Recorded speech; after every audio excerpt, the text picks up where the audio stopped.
Vamos então ao nosso próximo ponto de vista com Bruno Salles. De que maneira Bruno Salles avalia essa situação entre STF, Câmara, o Supremo agiu de forma correta ao marcar um julgamento ainda para abril e toda a cena que nós estamos nas últimas horas acompanhando, Bruno? Bom dia, bem-vindo. Bom dia, Elisa. Bom dia, Boris. Bom dia a todas e todos os telespectadores da CNN. Olha, Elisa, eu fiquei pensando muito sobre o que falar em relação a esse caso. Tem muita coisa para falar, tem muita coisa técnica, tem muita coisa política, mas eu queria abrir esse comentário dizendo que o direito, ele é feito, ele é pensado pelo legislador para o mundo real, para as coisas que acontecem, para os problemas que costumam surgir na sociedade. É por isso que você não vai encontrar nenhuma lei falando sobre uma ameaça extraterrestre.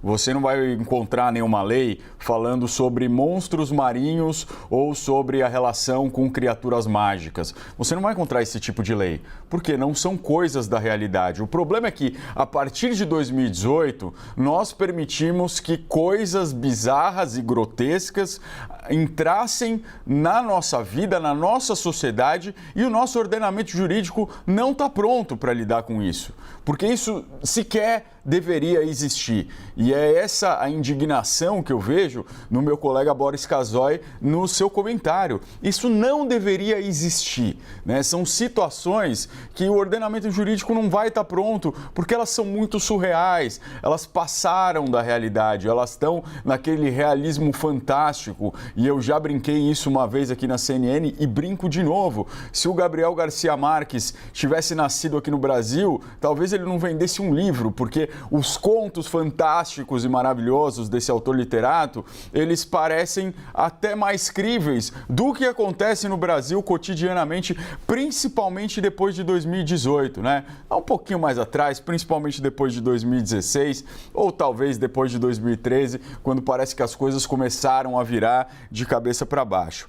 Mas a questão jurídica aqui, ela é muito complexa, e para mim, que sou advogado e que sou advogado criminalista, ela é bastante instigante. Eu vou tentar explicar isso da maneira mais rápida possível para o telespectador da CNN. Vamos lá.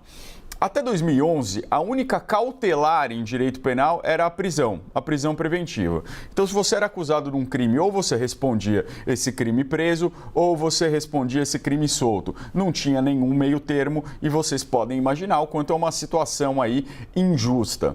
Em 2011, vem uma reforma no Código de Processo Penal e traz as cautelares distintas da prisão. São várias aí, inclusive o monitoramento eletrônico por tornozeleira, a proibição de entrar em contato com outros acusados, entre uma série de outras cautelares. O que acontece? Lá em 2001, foi editada uma emenda constitucional que trouxe o artigo 53 para a Constituição Federal, que traz a inviolabilidade dos parlamentares. O que isso quer dizer? Eles não podem ser presos salvo em flagrante delito. Eles não podem sofrer a cautelar principal do direito penal, que é a prisão preventiva. Só que essa lei, que é de 2001, não sabia lidar com a lei de 2011, que era das cautelares distintas da prisão. E aí? E essas outras cautelares? Os deputados e senadores podem sofrer? Bom, o Supremo Tribunal Federal resolveu essa situação. O que decide o Supremo em uma ampla jurisprudência, principalmente depois da ADI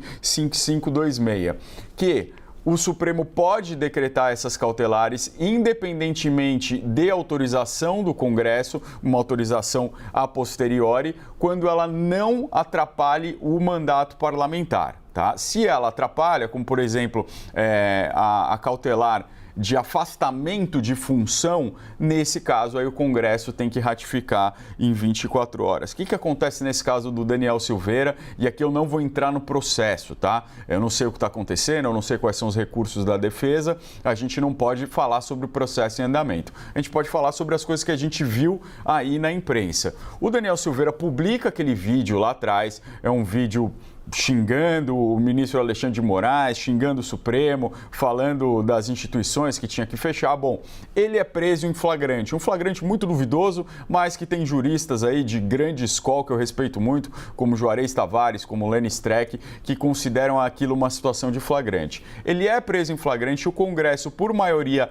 ratifica essa prisão, Daniel Silveira fica preso durante um tempo. Só que vai passando esse tempo e o ministro Alexandre de Moraes resolve flexibilizar essa cautelar e decreta outras cautelares distintas, que era a tornozeleira, a proibição de contato com outros indiciados nesse inquérito, entre outras. Aí eu não conheço o processo realmente para saber todas que são.